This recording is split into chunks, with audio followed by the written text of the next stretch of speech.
I'm a waxer. Of course I recognize you more by your coochie than your face. I'm a waxer.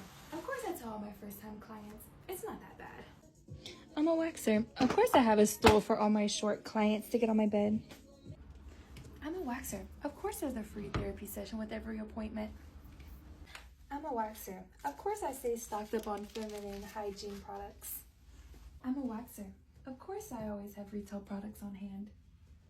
I'm a waxer. Of course you can tell me why your baby daddy ain't shit, and I'll agree with you because women are always right. I'm a waxer. Of course my armpit hair looks like this half the time. I'm a waxer. Of course I have a cute waiting area for all my clients.